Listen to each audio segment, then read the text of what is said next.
Buenas tardes para todos y bienvenidos a esta sesión de competencia diaria de Art in English. La idea de hoy es que solucionemos nuestra competencia respecto a las preguntas que tenemos a diario.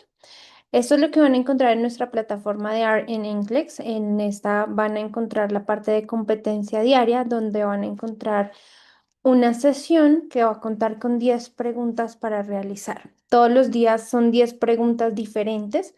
Preguntas que al inicio ustedes van a encontrar que no tiene un tutor, pero que después de terminar las 10, un tutor no, sino un rational, pero que después de terminar estas 10 preguntas, lo que va a dejar es la explicación. Entonces vamos a iniciarlas por acá.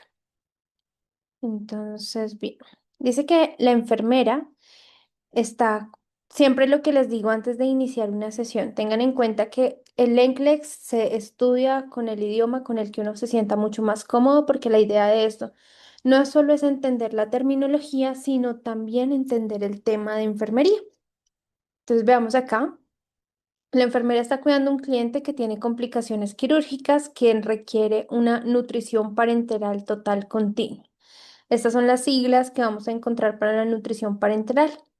La enfermera asiste al médico con la inserción de un equipo de acceso venoso central triple lumen subclavio. ¿Cuál es la acción prioritaria antes de iniciar la infusión de la nutrición parenteral? Ojo acá. De nuevo les vuelvo a decir, cuando nos hablan de una acción prioritaria, puede ser cualquiera de estas opciones, ¿cierto? Cualquiera es una opción válida, pero hay una de estas que es mucho más importante y más necesaria, porque o si no, mi paciente corre riesgo de perder su vida. Entonces, programar la bomba de infusión eléctrica, mirar los resultados de los rayos X portátiles, chequear los niveles de glucosa basales, unir sí, al filtro del tubo, a un filtro de tubo endovenoso. Entonces, en esta pregunta, como les dije, todas pueden ser posibles, todas, desde la A a la D, pero hay una que es prioritaria. Acá entonces vamos a utilizar una estrategia de priorización que es el ABC, ¿cierto? Algo que me afecte la vía aérea, si no me afecta nada la vía aérea, algo que me afecte la respiración, si no me afecta nada la respiración, algo que me afecte la circulación. Programar la bomba eléctrica, la infusión de la bomba eléctrica, sí. La programación pues va a ser importante, ¿cierto? Porque en esa programación vamos a saber pues a cuánto tiempo pues vamos a dejar, ¿cierto? Pues el goteo de esta bomba. Y es un paso muy importante para la administración. Pero hasta el momento, si no nos entra a mirar algún riesgo potencial a que nos lleve esta. La segunda, mirar los resultados de los rayos X portátiles. Esta entra a ser algo muy importante. ¿Por qué? Tengo que verificar que que el acceso esté conectado, conectado, no, discúlpenme, sino ubicado correctamente, porque si no está ubicado correctamente, al colocar y al colocarte al flujo de la alimentación, puede llegar a generar un neumotórax. Si pienso en neumotórax, me afectaría ¿qué? La vía aérea. Entonces, por ABC, esta va ganando por la priorización de vía aérea. Mirar la glucosa basal del paciente, sí, es muy importante, sí, la parte de la glucosa, y es un paso pues que debe ser relevante en la administración en la administración de la nutrición parenteral, pero no tanto como la ubicación, porque sí, esto me entra a mirar, digamos, la parte de la circulación, sí, puede llegar a mirarlo en la glucosa, pero no la vía aérea, así que sigue ganando la vía aérea. Y también el filtro. Son pasos muy importantes en la administración de esta nutrición parenteral, pero el paso más importante, si nos vamos con la parte de la ABC, es la vía aérea, o sea, la respuesta número 3.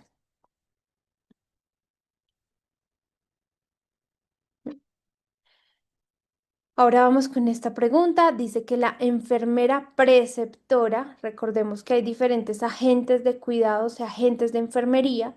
La enfermera preceptora es esa enfermera que da inducción, ¿cierto? Que induce a una enfermera nueva. Está orientando a una nueva enfermería a cuidar a un cliente que tiene una enfermedad poliquística renal avanzada. ¿Cuál acción de la enfermera requiere seguimiento? Ojo con estas palabras claves, chicos. Vamos a encontrar que cuando se empiezan a identificar estas palabras, ya sabemos qué tipo de pregunta es. Cuando me hablan de follow-up, de hacer seguimiento, es una pregunta negativa, o sea que tengo que buscar una respuesta negativa, un hallazgo negativo en mi paciente. Por lo mismo, requiere que yo le haga seguimiento, que yo esté en constancia con él y que diga como, o esto lo sigo haciendo, o esto no lo puedo seguir haciendo. Solicitar una prescripción de ketorolac para ayudar a mejorar el dolor. B. Instruir al cliente en cómo usar una guía imaginaria para el confort. C. Aplicar calor en el abdomen del cliente o en el flanco para mejorar el dolor. O D. Proveer comidas altas en fibra y bajas en sal. Entonces empecemos de abajo hacia arriba. Enfermedad poliquística renal, definitivamente una dieta baja en sodio y alta en fibra es lo que necesitamos, o sea que esta la descarto, no requiere seguimiento. Esto está bien que yo lo siga haciendo. Calor es una manera de mejorar el dolor en la enfermedad poliquística, entonces también está bien, no necesita seguimiento. El calor me preocupa en el dolor, por ejemplo, cuando tengo un riesgo como en el apendicitis. La apendicitis por nada le pongo calor para mejorar el dolor porque va a vasodilatar y es más probable que se rompa más fácil ese apéndice y me genere pues se me fue, se me fue la palabra, una peritonitis. Instruir al cliente en cómo usar una guía imaginaria para el confort también es una opción. Recuerden que hay acciones independientes de enfermería. Una acción independiente de enfermería es mejorar el dolor con acciones no medicamentosas. La guía imaginaria está bien. Y definitivamente el ketorolac es un medicamento que no le puedo administrar a un paciente que tiene enfermedad poliquística renal. ¿Por qué no le puedo administrar este medicamento? Porque es un AINES, un antiinflamatorio no esteroideo, y lo que genera es una disminución del flujo renal al generar pues esta inhibición de las prostaglandinas y por lo tanto pues está totalmente abolido en cualquier enfermedad renal porque lo que va a hacer es que va a empeorarnos la función renal. Entonces, la opción A requiere seguimiento. ¿Por qué? Porque no le podría administrar este medicamento. Bien. Un cliente admitido con cetoacidosis diabética, ¿qué orden la enfermera debe anticiparse? Otra palabra clave, anticiparse. Anticiparse como enfermera es saber que voy a colocarle a mi paciente.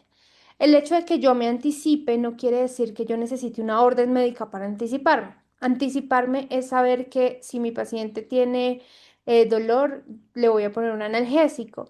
Anticiparme es saber que si mi paciente está desaturado, le voy a poner oxígeno, ¿sí?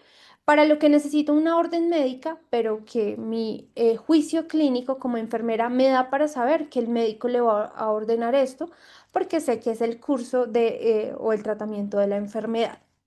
Administrar insulina regular a través de un push endovenoso.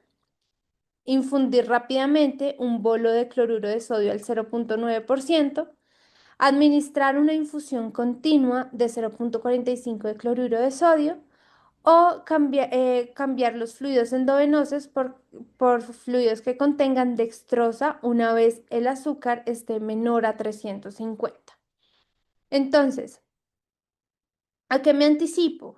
En la parte de la cetoacidosis diabética tenemos una prioridad y es la deshidratación. La deshidratación es algo que pues es clave en la enfermedad, es uno de los síntomas más comunes que voy a tener y por lo tanto tengo que generarle a este paciente un respaldo para esa deshidratación.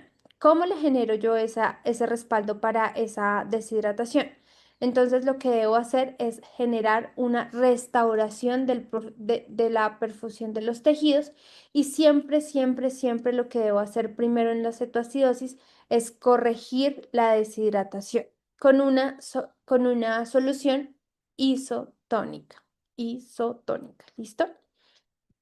Entonces, la insulina sí se va a administrar en la cetoacidosis diabética. Sabemos que la cetoacidosis diabética es la complicación de la diabetes mellitus tipo 1, ojo, tipo 1, y que va a necesitar pues una disminución de esta glucosa, pero no se puede hacer a través de un push la insulina. La insulina se debe colocar en un goteo bajo porque cuando se coloca la insulina muy rápido, nos va a generar un riesgo de edema cerebral.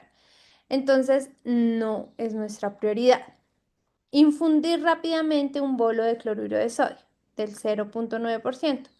Una solución isotónica, como lo decíamos, y lo que necesitamos es restaurar esos fluidos en el paciente, o sea que esta es nuestra opción más válida.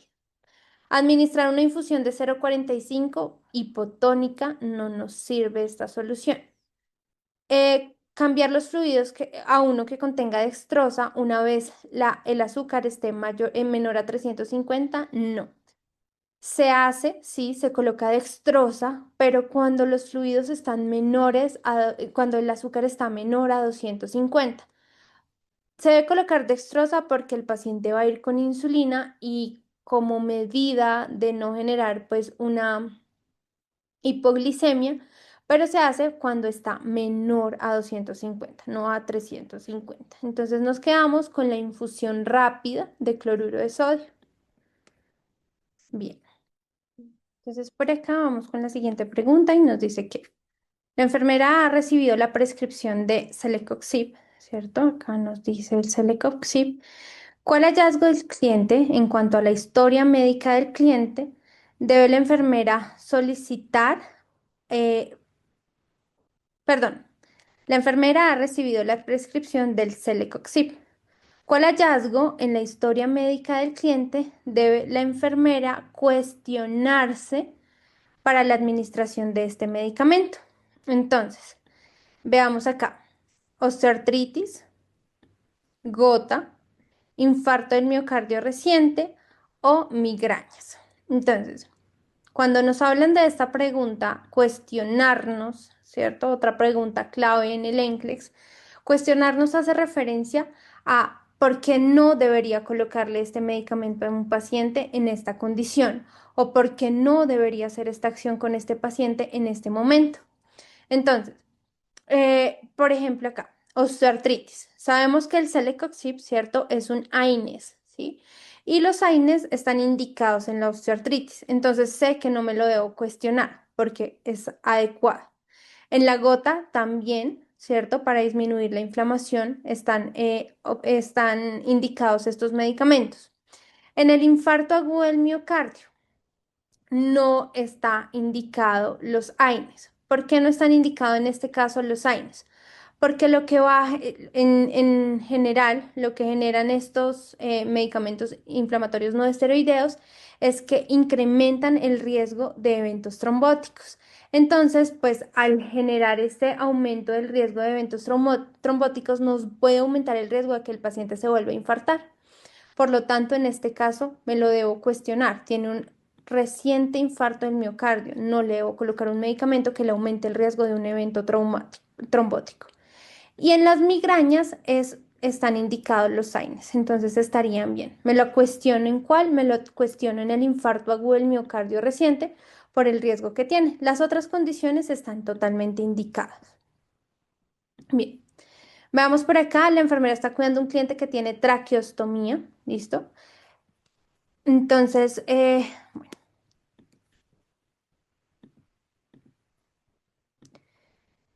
vamos por acá, perdón.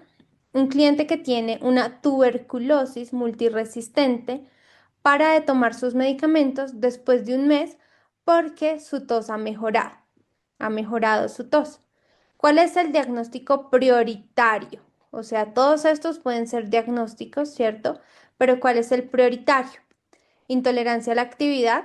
No, estamos hablando de que está dejando de tomarse los medicamentos por mejora de la tos. No hay una intolerancia a la actividad, entonces descartamos este tipo de diagnóstico. Alteración nutricional menor a los requerimientos corporales tampoco tiene que ver con la alteración principal que es la poca adherencia medicamentosa. Entonces, no tiene que ver. Seguramente sí puede llegar a tener este diagnóstico un paciente con tuberculosis. Cualquiera de los dos, intolerancia a la actividad o también alteraciones en su nutrición, pero no está relacionada con el contexto que nos está dando la pregunta y es que dejó de tomarse los medicamentos hace un mes. Déficit de conocimiento del régimen terapéutico prescrito o náuseas. Náuseas sí puede ser un diagnóstico, pero tampoco entra a estar relacionado con haber dejado de tomarse los medicamentos. El déficit de conocimiento sí. ¿Qué está desconociendo el paciente en esto? Que siente mejora, ¿cierto? Siente que su tos mejoró después de pues, tener un diagnóstico como la tuberculosis multiresistente y al dejar que esta tos haya mejorado, lo que ha hecho es que no se está tomando los medicamentos. Al no tomarse los medicamentos, pues lo que está generando es una resistencia medicamentosa. Recordemos pues que en esta tuberculosis los medicamentos se deben tomar hasta por 9 meses, ¿cierto? Y al no tomarlos, pues se genera esa resistencia. Entonces, ese es el desconocimiento que está teniendo el paciente y esa es la prioridad a la que tengo que apuntarle en mi diagnóstico de enfermería. Para un cliente con neumonía, ¿qué tarea es más apropiada que la enfermera registrada le delegue a una LPN? Evaluar la efectividad del espirómetro. B. Succionar una succión nasotraqueal para recolectar una muestra de esputo en un cliente estable. C. Enseñarle al cliente acerca de la importancia de incrementar la ingesta de fluidos. O D. De desarrollar un plan inicial de cuidado para el cliente. Entonces, cuando hablamos de la delegación, ¿cierto? ¿Cuál tarea le delegaríamos a una del PIEN? Lo que tenemos que tener muy claro son el alcance de la práctica. El alcance de la práctica de la enfermera registrada, que en este caso somos nosotros, ¿cierto? Y el alcance de la práctica de la LPN. La LPN juega un papel de auxiliar de enfermería con un poquito más de tareas. Vamos a ver que ellas pueden administrar medicamentos. Si no son endovenosos, ella puede hacer algunas tareas estériles en pacientes estables, hace los cuidados básicos del paciente como el baño, la alimentación, puede hacer curaciones, ¿cierto? En heridas que no estén muy complejas. Y la enfermera registrada hace todo el proceso de atención de enfermería, el PAE, ¿cierto? La planeación, también pues entra a hacer el diagnóstico, hace las intervenciones, hace la evaluación de todos los pacientes. Una clave en la delegación es que este proceso de enfermería de la enfermera registrada nunca se delega, nunca de estas tareas se delega. Entonces, esto solo lo hacemos nosotros y yo no puedo delegarle a alguien como vaya y diagnostique, haga el diagnóstico de enfermería o vaya, evalúe si está funcionando la intervención o qué intervenciones le haría a este paciente. Esto solamente es de la enfermera registrada. Así que miremos, la evaluación de la efectividad del incentivo definitivamente pues hace parte del proceso de enfermería que es la evaluación. La evaluación no se delega, solamente hace parte del proceso de enfermería, solamente lo hace la enfermera registrada. Succión nasotraqueal para una muestra de esputo en un cliente estable. Miren acá, nos está diciendo el cliente está estable, o sea, si está estable lo puedo delegar. Y segundo, la acción que delego sí se puede delegar, que es la succión nasotraqueal. Entonces ahí, súper bien. Este puede ser una muy buena opción de respuesta. Enseñarle al cliente acerca de la importancia de incrementar la ingesta de fluidos. Otra cosa que por nada del mundo se delega es la educación. La educación solamente hace parte de las tareas de la enfermera registrada. ¿Qué puede delegar de la educación? Es la reeducación, que es como ir a reforzar ese temita que yo le he dejado a mi paciente, ¿cierto? Reforzarlo, pero no iniciar una educación.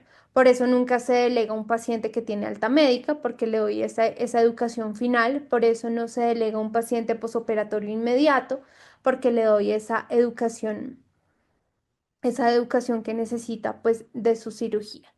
Entonces esta la descarto. Podría ser una opción si dijera reteaching, ¿cierto? Reeducar, pero en este caso no. Entonces descartada. O desarrollar un plan inicial de cuidado en un cliente. El plan inicial, ¿cierto? Hablamos de que solamente lo hace la enfermera registrada. Por lo tanto, es otra opción que descarto. ¿Me quedo con cuál? Con la succión nasotraqueal. Bien. Entonces vamos ahora con esta pregunta. Dice que una enfermera está cuidando a un paciente que tiene, de 3 años que tiene una conjuntivitis bacteriana aguda y que tiene prescrito bacitracin oftálmico en una pomada. ¿Qué acción debemos tomar? Masajear suavemente el párpado para facilitar la absorción. B. Limpiar cualquier exceso de medicamento del canto interno hacia afuera. C. Colocar un vendaje oclusivo en el ojo afectado. O D. Instruir a un guardián de aplicar la pomada cada mañana por 14 días. Digamos que los 14 días ya me pone un tiempo que no siempre es el mismo. Entonces eso me lo hace descartar. No siempre va a ser por tantos días, pues sí va a tener un régimen de días, pero no es un número referente que sean los 14 días. Eso me hace descartar la última pregunta. Colocar un vendaje oclusivo en el ojo afectado, lo que va a generar el vendaje oclusivo es que pues no va a haber manera de que salga, ¿cierto? Que drene y que esto genere pues que se aumente en sí la parte infecciosa del paciente. Limpiar cualquier exceso de medicamento interno hacia afuera. Una opción muy válida. Porque es una opción muy válida. Entonces, se habla principalmente de cómo nosotros deberíamos colocar pues las diferentes gotas, pomadas y demás en los ojos. Limpiar del canto interno hacia afuera lo que va a prevenir es que contamine el ducto nasolagrimal. Al prevenir que se contamine ese ducto nasolagrimal, lo que va a generar es que no va a dejar, ¿cierto? Tanto medicamento en esta área y por lo tanto, pues no va a haber exceso y no va a haber riesgo de reinfección. Esa es una muy buena opción. Y la última, masajear como suavemente el párpado, pues no es una opción porque no es una acción necesaria que yo necesite realizar cuando coloco este tipo de medicamentos. Y lo que puedo hacer es que puedo infectar más partes del ojito. Entonces nos quedamos con la opción B. Listo. La enfermera está iniciando un acceso vascular periférico para un cliente. La enfermera inserta el dispositivo en el cliente y observa que hay un retorno de sangre en la cámara. La enfermera debe luego hacer ¿qué? Avanzar el acceso aproximadamente 3 pulgadas, que son 7,6 centímetros, dentro de la vena y soltar el estilete. B. Remover el estilete y asegurar el catéter usando un vendaje transparente. C. Avanzar aproximadamente un cuarto de pulgada, 0,6 centímetros del acceso dentro de la vena y soltar el estilete. O D. remover el estilete y liberar el torniquete. Entonces estamos hablando de una simple canalización, pero vean como una pregunta que es como tan de nuestra vida cotidiana puede volverse un poco compleja. Avanzarla 7,6 centímetros. Si nosotros somos conscientes cuando estamos cogiendo la avena, ¿cierto? Avanzamos un poquito con la agujita, pero 7,6 centímetros avanzarlo, pues nos extravasaría la avenita. Entonces, definitivamente es mucho, avanzarla mucho. Y lo que generaría es que, pues, cuando yo libere los líquidos, me va a llevar a una infiltración. Remover el estilete y asegurar el catéter usando un vendaje transparente. Hasta ahora hemos observado que hay retorno, o sea que no hemos asegurado el catéter sí, el yelco, la parte transparentica en sí, no la hemos asegurado. Si yo la aseguro así nada más, pues también voy a tener mucho riesgo de que se me salga, ¿cierto? Cuando inicie los líquidos o que se me infiltre. Entonces es otra que descarto. Avanzar 0,6 centímetros y luego sí soltar el estilete. Es es una distancia mucho más razonable. O remover el estilete y liberar el torniquete. Igual, si lo libero y quito el torniquete, pues lo que va a generar es que quede muy flojo, ¿cierto? Y pierda pues la venopunción. Entonces lo adecuado sería avanzar los 0,6 centímetros. Y vamos con nuestra última preguntita y nos dice, estamos analizando una tira de electrocardiograma que nos está mostrando que hay un ritmo regular que tiene una frecuencia de 110 latidos por minuto, que el PR está en 0,14, que el QRS está en 0,8. ¿Cuál de estos ritmos interpretamos? Si hablamos y empezamos a mirar alteraciones, entonces ritmo regular, entonces es un ritmo regular, ya lo tengo claro. La frecuencia cardíaca, todo por encima de 100, así sea 101, ya me dice que es taquicardia, ojo, eso, porque muchas veces decimos, no, es 110, no es tanto. Todo por encima de 101, de 100 ya pasa a ser taquicardia en el paciente. Entonces aquí ya hablamos de que hay una elevación de la frecuencia cardíaca y hablaríamos de una taquicardia. El PR en 0,14 está bien y el QRS en 0,8, pues ¿qué tenemos que ver? ¿Que podría ser una taquicardia sinusal? Sí, porque es regular y porque tengo una elevación de la frecuencia cardíaca. Bradicardia sinusal, no, ¿cierto? Pues en este caso, pues em, la frecuencia cardíaca está por encima de 110. Una arritmia sinusal o un ritmo sinusal normal. Un ritmo sinusal normal no, porque está por encima de 110, lo que nos dice que es una taquicardia sinusal. Entonces, así finalizamos el examen, finalizamos nuestro examen.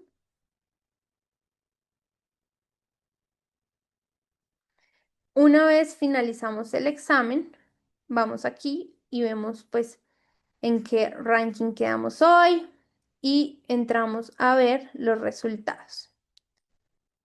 Los resultados ahora sí nos va a mostrar la explicación. Entonces acá estábamos mirando, miremos los rayos X. ¿Por qué? Porque pues necesitamos mirar que estén correctamente colocados, ¿cierto? A través de rayos X.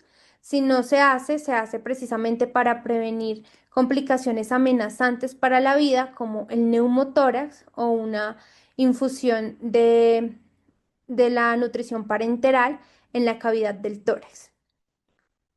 Cuando hablábamos de la enfermedad poliquística renal, ¿cierto? Decíamos que lo principal era preguntarnos o hacerle seguimiento a ese ketorolac. ¿Por qué? Porque pues es un antiinflamatorio no esteroideo que lo que hace es que nos disminuye el flujo renal y está contraindicado con con pacientes con enfermedad renal porque nos empeora la función renal.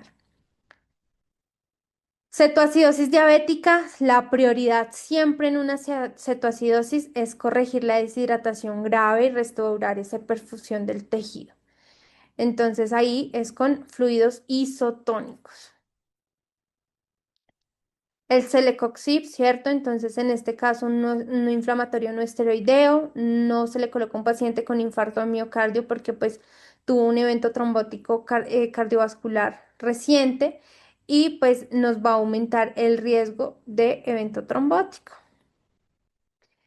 Los medicamentos en cuanto al o la falta de constancia en la toma de medicamentos en la tuberculosis, dice que pues esto nos revela que entendió mal y es algo crítico porque debe tener un medicamento al menos por un curso de 6 a 9 meses para prevenir la resistencia a los medicamentos.